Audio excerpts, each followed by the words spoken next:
Assalamualaikum warahmatullahi wabarakatuh. Kami dari kelompok 4 ingin mempresentasikan tentang studi kasus UKM untuk Indonesia Bangkit di masa pandemi COVID-19.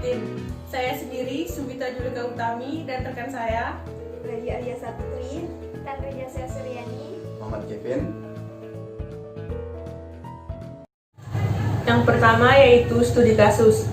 Pandemi COVID-19 yang terjadi saat ini mau tidak mau memberikan dampak terhadap berbagai sektor. Pada tataran ekonomi global, pandemi COVID-19 memberikan dampak yang sangat signifikan pada perekonomian domestik negara, bangsa, dan keberadaan UMKM. Laporan Organization for Economic Cooperation and Development menyebutkan bahwa pandemi ini berimplikasi terhadap ancaman krisis ekonomi besar yang ditandai dengan terhentinya aktivitas produksi di banyak negara, jatuhnya tingkat konsumsi masyarakat, hilangnya kepercayaan konsumen, jatuhnya bursa saham yang pada akhirnya mengarahkan kepada ketidakpastian. Prediksi ini tentu mengancam juga perekonomian nasional Indonesia. Data dari Kementerian Koperasi dan Usaha Kecil Menengah atau Kemenkop UKM menunjukkan bahwa pada tahun 2018 terdapat 64.194,57 UMKM yang ada di Indonesia atau sekitar 99% dari total unit usaha dan memperkerjakan 116.978.631 tenaga kerja atau sekitar 97% dari total tenaga kerja di sektor ekonomi. Pada aspek perusahaan, pandemi ini telah mengganggu kinerja perusahaan-perusahaan terutama yang bergerak dalam sektor perdagangan, transportasi, dan pariwisata. Ini yakni sektor pariwisata, perdagangan, dan investasi. Selanjutnya, apa yang akan dilakukan? Saat ini, situasi pandemi COVID-19 memberikan tantangan sekaligus peluang bagi pemerintah untuk melakukan ekstensi UMKM. Tantangan diartikan perlu adanya solusi jangka pendek untuk membantu UMKM dan pekerja yang tergabung di dalamnya. Peluang diartikan solusi jangka pendek perlu dilanjutkan dengan solusi jangka panjang apabila jika dikaitkan di era industri 4.0 yang mensyaratkan ketersediaan teknologi digital untuk mendukung aktivitas ekonomi. Ada beberapa solusi jangka pendek untuk tetap menjaga ekstensi UMKM. Menurut OECD, beberapa solusi perlu dipertimbangkan untuk dilakukan, yakni protokol kesehatan ketat dalam menjalankan aktivitas ekonomi oleh UMKM, penunda pembayaran hutang atau kredit untuk menjaga likuiditas keuangan UMKM, bantuan keuangan bagi UMKM. Kebijakan struktural yaitu yang pertama, protokol kesehatan yang ketat dapat diterapkan ketika pemerintah memberikan izin bagi UMKM untuk menjalankan aktivitasnya. Kewajiban penggunaan masker, sarung tangan, dan jarak aman antar pekerja dapat dijadikan persyaratan bagi UMKM untuk terus menjalankan aktivitasnya. Kedua, pemerintah dapat mengeluarkan kebijakan untuk memberikan kelonggaran pembayaran cicilan hutang atau kredit bagi UMKM atau bahkan menunda proses pembayaran tersebut sampai 6 bulan ke depan dengan mempertimbangkan likuiditas keuangan UMKM, termasuk juga penyederhanaan proses administrasi mendapatkan pinjaman di tengah situasi darurat ini. Merujuk pada Peraturan Menteri Kesehatan Nomor 9 Tahun 2020 tentang pedoman PSBB dalam rangka percepatan penanganan COVID-19, PSBB meliputi pembatasan kegiatan tertentu penduduk dalam suatu wilayah yang diduga terinfeksi COVID-19, termasuk pembatasan terhadap pergerakan orang dan atau barang untuk satu provinsi atau kabupaten atau kota tertentu untuk mencegah penyebaran COVID-19. Menurut data Badan Pusat Statistik atau BPS, kontribusi UMKM terhadap Produk Domestik Bruto atau PDB Indonesia mencapai 61,41% pada tahun 2018. Tentu kontribusi ini menunjukkan peran UMKM sebagai tulang punggung ekonomi nasional Indonesia.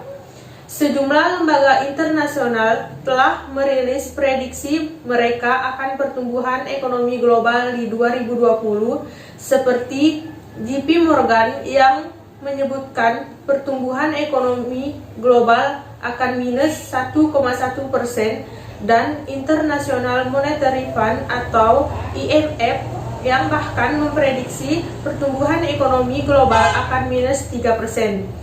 Sementara itu,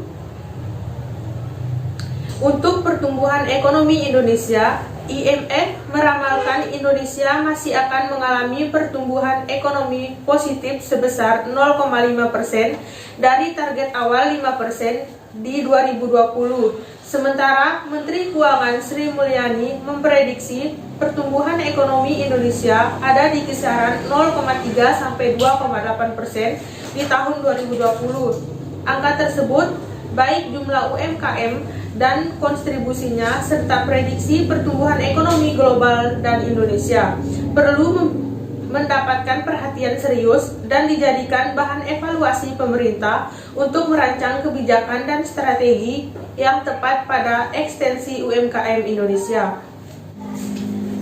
Selanjutnya, dampak pandemi COVID-19 terhadap UMKM. Di tengah bencana global pandemi COVID-19, aktivitas ekonomi masyarakat sangat terdampak dan untuk memetakan bentuk-bentuk masalah yang terjadi, Kementerian Koperasi dan UKM RI melakukan pemetaan melalui pembukaan call center sejak 16 Maret 2020.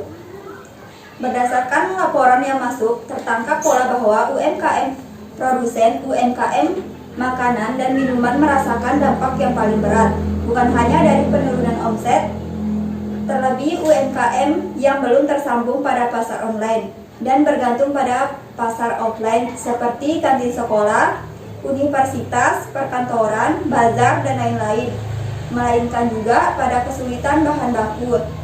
Menyingkapi hal tersebut, Asdep Pemasaran, Deputi Produksi dan Pemasaran Kemenkop UKM RI ingin merancang program berupa subsidi atau bantuan langsung untuk meringankan beban UMKM produsen pangan, khususnya di tengah kelangkaan dan kenaikan harga beberapa bahan baku.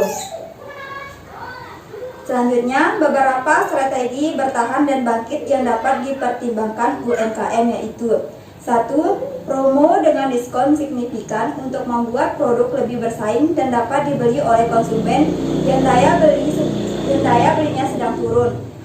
Yang penting impas atau bisa menutup biaya atau tidak ada untung, yaitu penting ada kas masuk. 2. Berhemat mengurangi jam operasi. Musyawarah dengan pegawai terkait pengurangan gaji sementara waktu dikompensasi dengan penurunan beban kerja atau salah satunya dengan menurunkan jam kerja.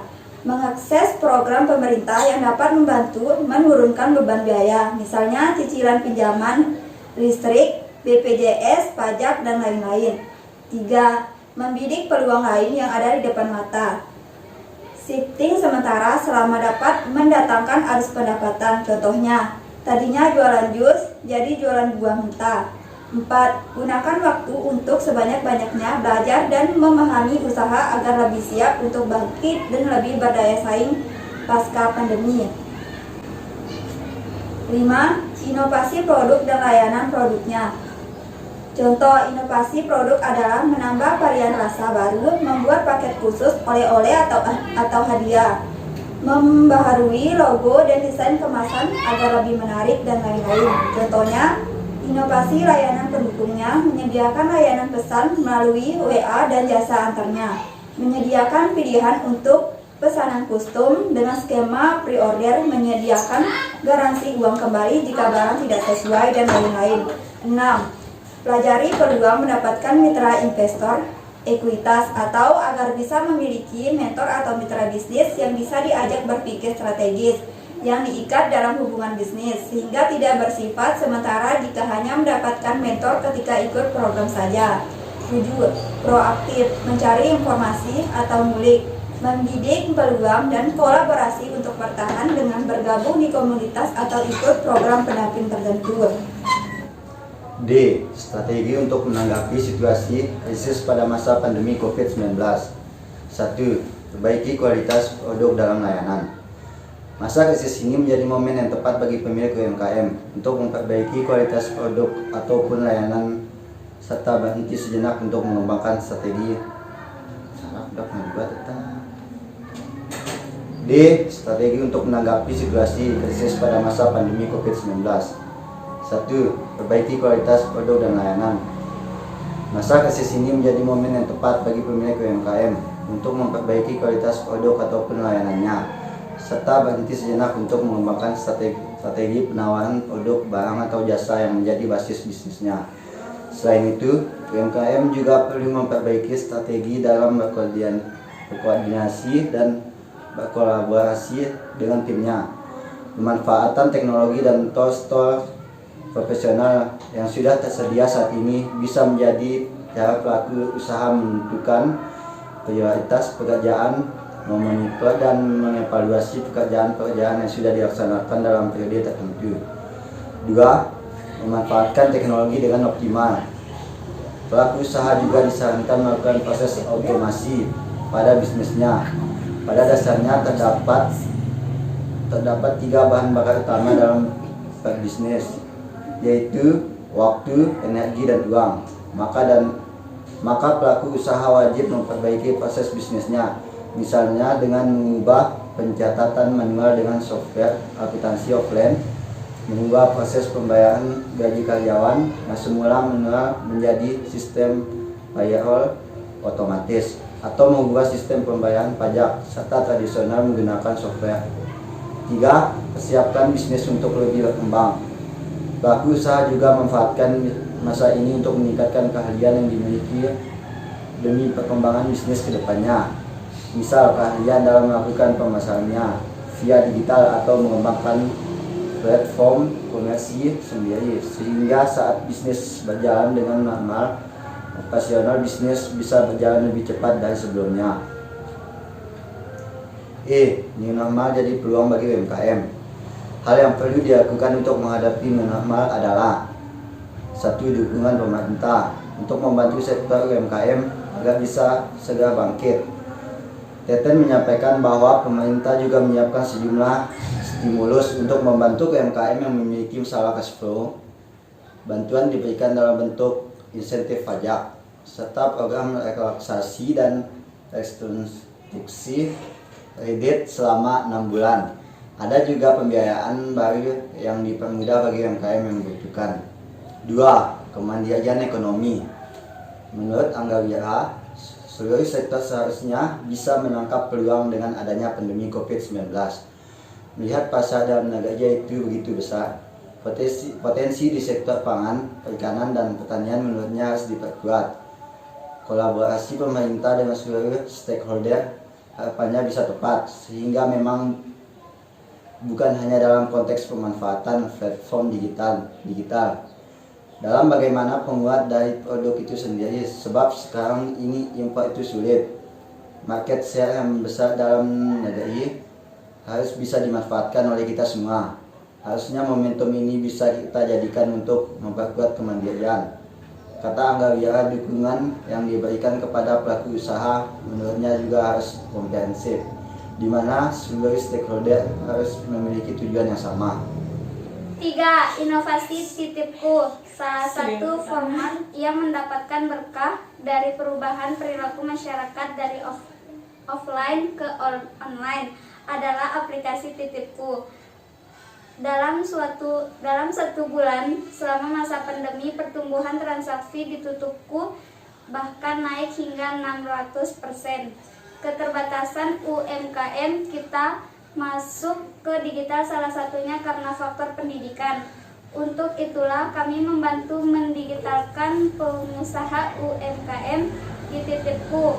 Kami mengajak para pengguna untuk datang ke setiap UMKM, lalu mereka bantu para UMKM tersebut untuk posting produk-produknya di titipku.